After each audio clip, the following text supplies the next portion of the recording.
What's up guys, it's your J-Tron TV. So meron tayong item na galing sa Lazada guys. So re-reviewin natin at unboxing na rin.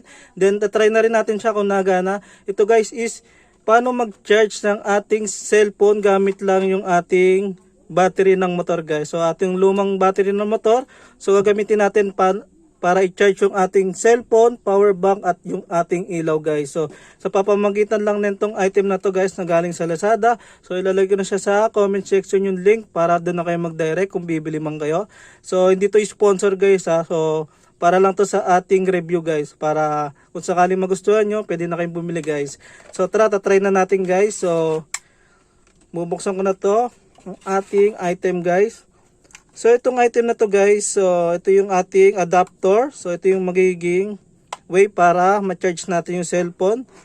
So itong ating clip na to guys, so syempre itututok lang natin siya sa positive. Itong kulay pula is positive. Then itong itim is negative guys.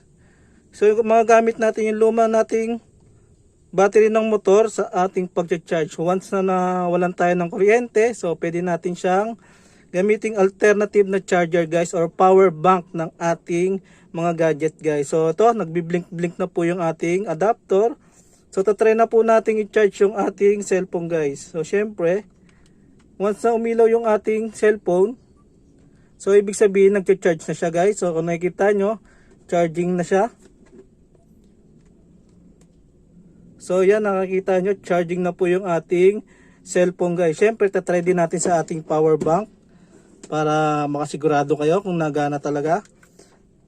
So yan yung ating power bank. So yan guys, so nailaw-ilaw na po siya. Kung nakikita nyo, nailaw-ilaw na po. So ibig sabihin po nyan is nag-charge na po yung ating power bank guys. So tatanggalin ko na ho ha. So ito naman yung ating ilaw guys. So syempre tatry din natin yan para makonbinsin na kayo bumili, pero di naman ito yung sponsor. So para din sa ating tutorial guys. So yan guys, so nailaw po yung ating ilaw guys. So yun nga, napakaangas. So napakasulit nitong ating item na to guys. So lalo na kung meron kayong battery ng motor na pinaglumaan. So ito po yung way para makapag-charge tayo once na nawalan tayo ng kuryente sa ating lugar guys. So napakasulit, then budget friendly lang to guys. So napakamura lang nito, 100 plus lang ata to. So yun nga guys, once again, this is your J-Tron TV. Sana may natutunan kayo. So ating review is 10/10 dahil sulit yung ating pagkakabili at mura pa. Yun lamang, peace out. Once again, this is your J-Tron TV. See you guys to my next video. Peace out.